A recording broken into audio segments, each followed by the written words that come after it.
Fala galerinha do Jota Explica, tudo bem com vocês? Estamos aqui hoje comigo, professora Bá, para mais uma aula de literatura. Aula passada a gente teve a participação da minha grande professora, grande amiga, Márcia, né? Falar um pouquinho sobre o que nós temos como a última escola literária, antes da que nós, estamos vivenciando.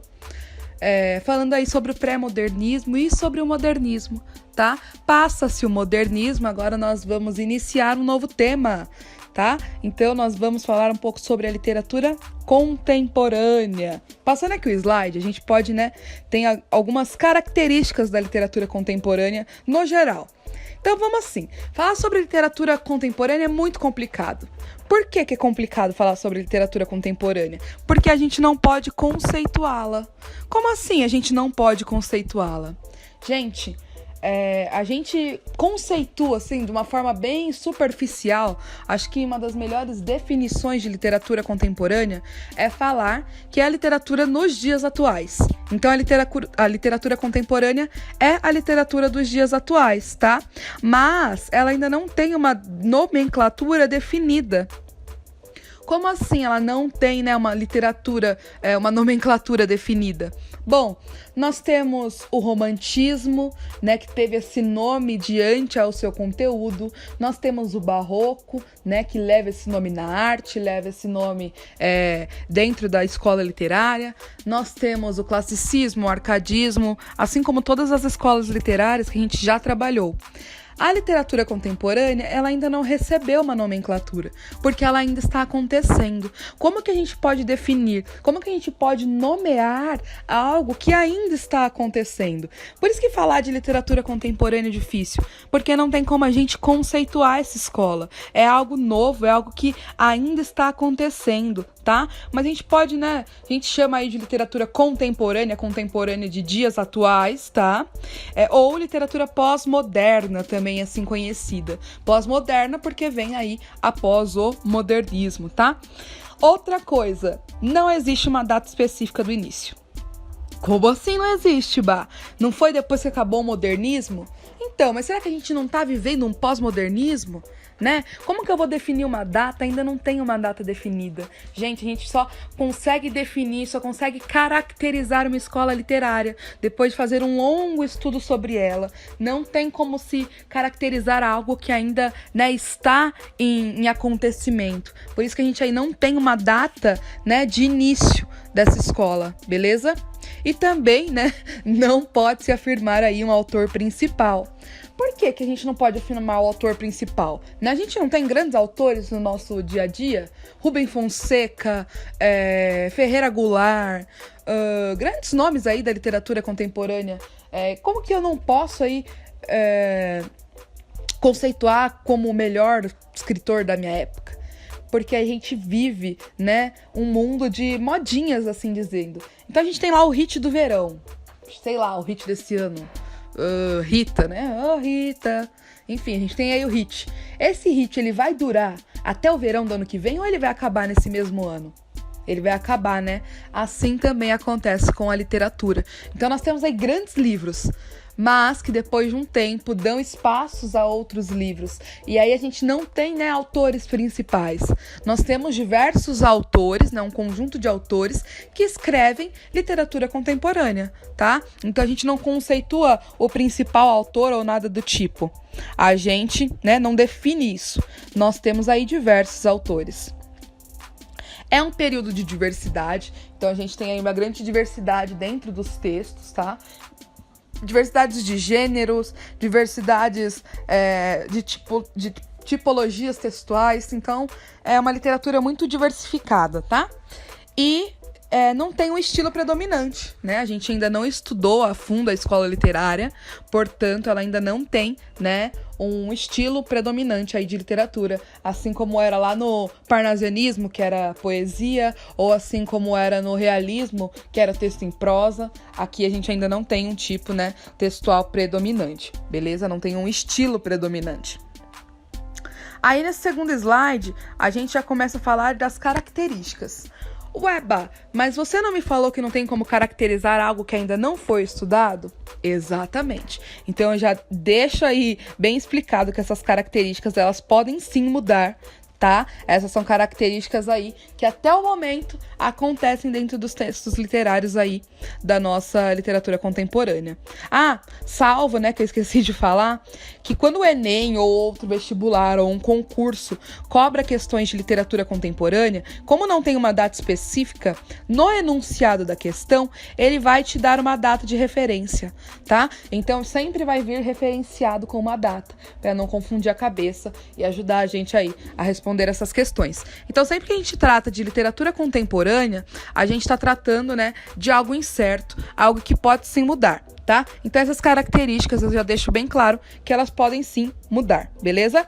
Então, essa mistura de tendências, né, o ecletismo, né, tendências estéticas, ou seja, eu vou escrever aí com uma escrita muito rebuscada, mas eu posso utilizar de uma norma padrão, mas eu posso utilizar de uma norma coloquial, tudo muito misturado aí nessa questão estilística. Tanto os meus textos podem ter uma métrica perfeita, quanto às vezes eu quero fazer, né, um texto diferenciado, eu quero escrever de outra forma, eu quero escrever um slam, enfim, não tem aí um tipo certo, né, uma tendência estética correta para essa escola literária, beleza? Junção da arte erudita e da arte popular. Então, gente, veja que é sempre uma mistura. Nós vivemos aí um tempo de misturas, um tempo de exaltação dessa miscigenação de culturas, é assim que posso dizer. Então, isso vai ser muito presente também nos nossos textos, assim como é na vida real, né? Prosa histórica, social e urbana, tá? A gente vai falar um pouquinho disso daqui a pouco. Poesia intimista, visual e marginal, a gente vai falar um pouquinho disso daqui a pouco.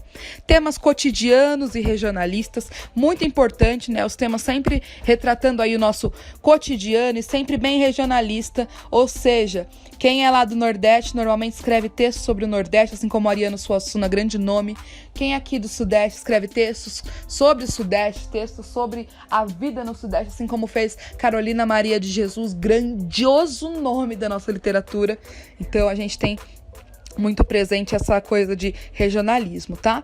Engajamento social e literatura marginal, então muito presente essa marginalidade, a gente começa assim a mostrar esse lado mais marginal, principalmente, né, nos textos aqui da região sudeste. Experimentalismo formal, então eles começam a sair dessa formalidade, mas ao mesmo tempo experimentar algo diferente, tá? Técnicas inovadoras, então utilizamos aí recursos gráficos, montagens, colagens, junto com a literatura. Olha que incrível, a arte entrando com a literatura. Importantíssimo esse encontro, viu, galera? Gravem isso, a arte e a literatura, elas caminham juntas. Ambos são tipos de arte, tá? Formas reduzidas, então mini contos, mini crônicas. A gente vive um tempo muito imediatista e a literatura acompanha esse imediatismo. Como assim acompanha esse imediatismo?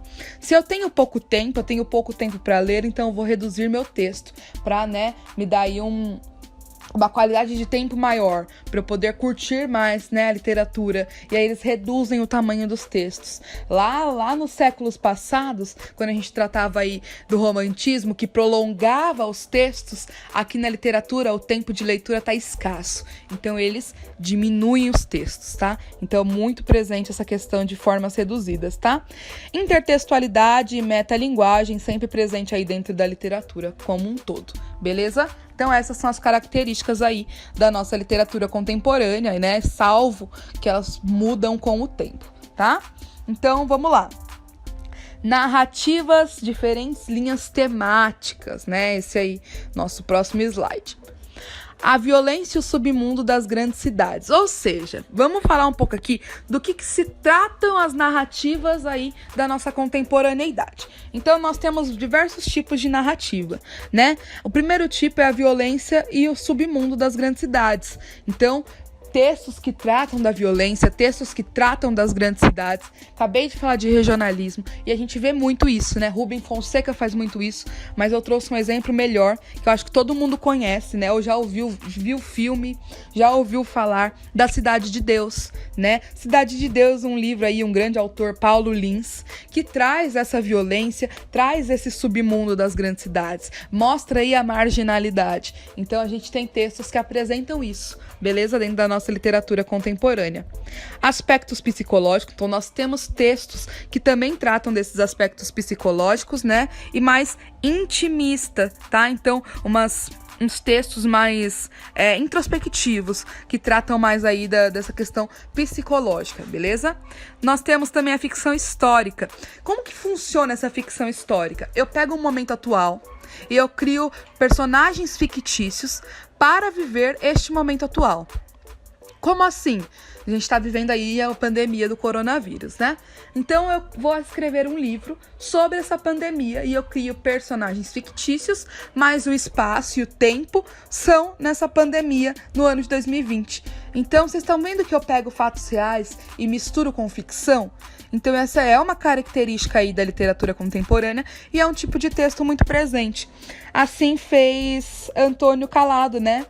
E Ana Miranda também, em A Última Quimera, tá? Então eles trazem essa questão de uma ficção histórica, tá? E um realismo mágico, um realismo fantástico. A gente vê isso na literatura mundial, né? J.K. Rowling com Harry Potter,